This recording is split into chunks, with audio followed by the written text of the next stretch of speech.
ಕೊರಟಗೆರೆ ಪಟ್ಟಣದ junior college ಮೈದಾನದಲ್ಲಿ ಏರ್ಪಡಿಸಲಾಗಿದ್ದಂತ 70ನೇ ವರ್ಷದ ಕನ್ನಡ ರಾಜ್ಯೋತ್ಸವದ ಕಾರ್ಯಕ್ರಮಕ್ಕೆ ಧ್ವಜಾರೋಹಣ ಮಾಡುವ ಮುಖೇನ ತಹಶೀಲ್ದಾರ್ ಮಂಜುನಾಥ್ ಚಾಲನೆ ನೀಡಿದರು. ಇತಿಹಾಸದ ಪ್ರಾಸ್ತಾವಿಕ ನುಡಿಯನ್ನ ಬೋಧಿಸಿ ಕಾರ್ಯಕ್ರಮದಲ್ಲಿ ಆಗಮಿಸಿದ ಎಲ್ಲ ಗಣ್ಯರಿಗೂ ವಿದ್ಯಾರ್ಥಿಗಳಿಗೆ ತಹಶೀಲ್ದಾರ್ ಮಂಜುನಾಥ್ ಕನ್ನಡ ರಾಜ್ಯೋತ್ಸವದ ಶುಭಾಶಯಗಳನ್ನು ತಿಳಿಸಿದರು.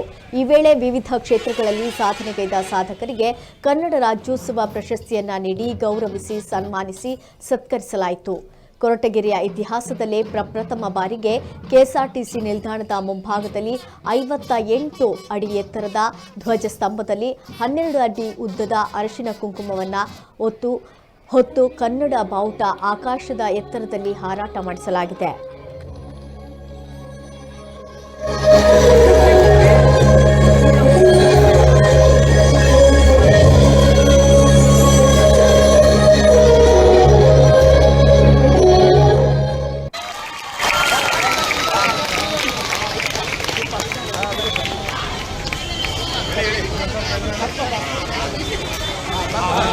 ಸಾಕು ಬಿಡಪ್ಪ.